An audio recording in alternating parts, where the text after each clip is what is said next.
You were taught that your anger is dangerous, that it makes you unlovable, unstable, too much, so you learned to swallow it.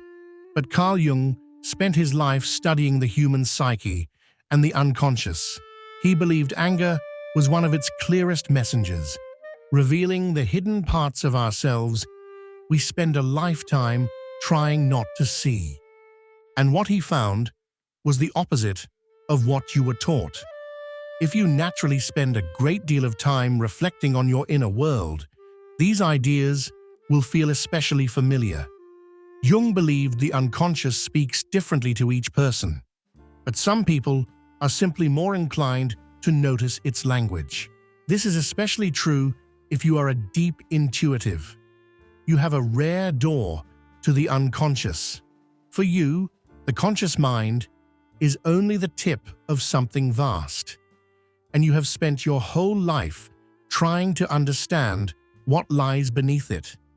Here are 10 things Jung wants you to know about the anger you have been hiding your whole life.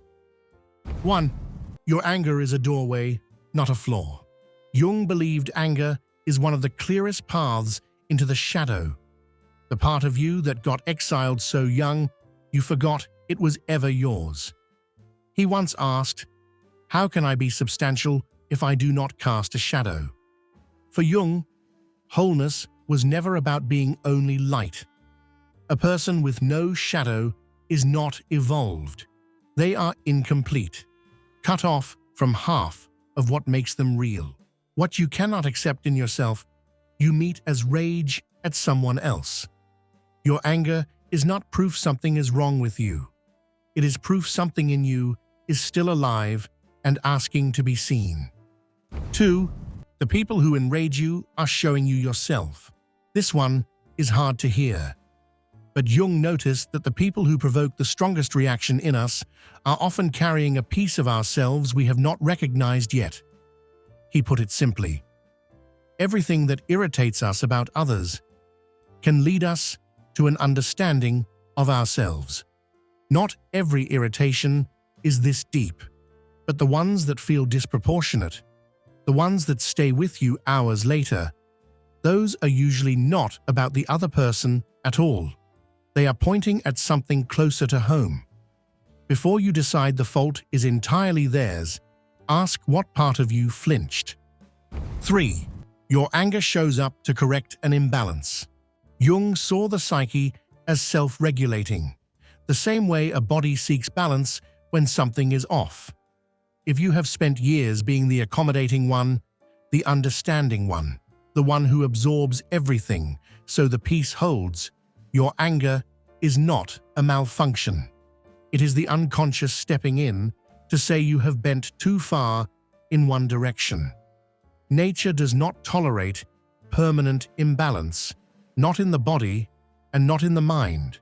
Something in you keeps score, even when you have stopped noticing. 4. What you swallow does not disappear. It goes underground. You think you are being mature by suppressing it, but unexpressed anger does not evaporate. It sinks into the shadow and comes back distorted. Jung wrote that there is no coming to consciousness without pain, and this is part of what he meant. Avoiding the discomfort of feeling something does not protect you from it. It only delays the cost and changes the shape it arrives in. As exhaustion, as silence that punishes, as a body that aches for no reason. Burying it was never the same as healing it. 5. Anger is not negative energy. It is just energy. Jung treated anger as libido, not in the narrow sexual sense the word is used today, but as the broader life force behind your creativity, your drive, your capacity to build something real.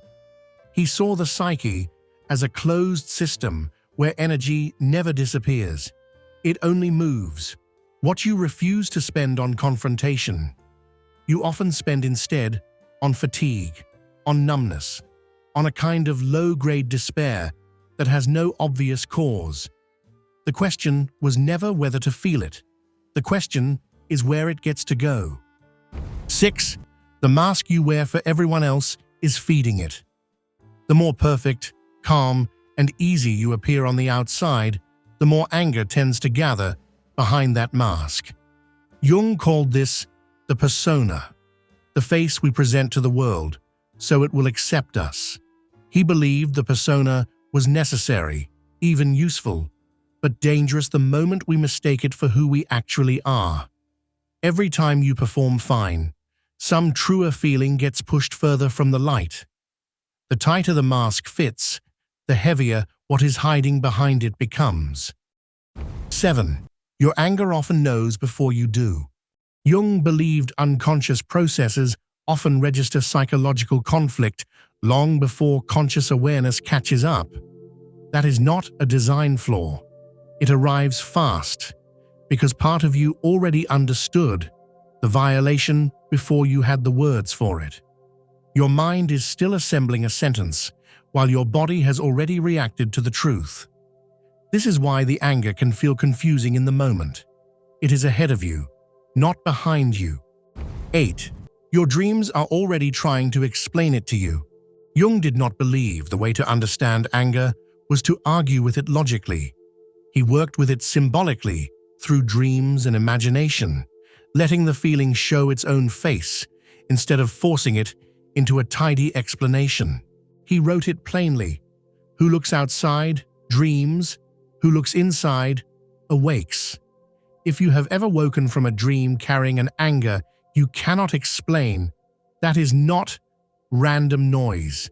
It may be the exact conversation your waking mind has been too careful to have.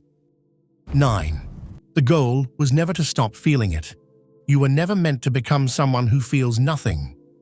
Jung's whole project, Individuation, was about integrating the anger, not amputating it. He described this process as becoming who you truly are, the privilege of a lifetime, not the absence of difficult feeling, but the full ownership of it. A person with no access to their anger is not peaceful. They are cut off from themselves. 10. Your anger is pointing at what needs to change. It often appears wherever your values have been ignored, your boundaries crossed, or your life no longer matches who you are becoming. Jung believed an unfulfilled potential does not simply disappear quietly. It presses, it disturbs, it makes itself felt until it is addressed. Your anger may be doing exactly that, refusing to let you settle into a life that no longer fits. Not a problem to manage, a message to read. You were never too much.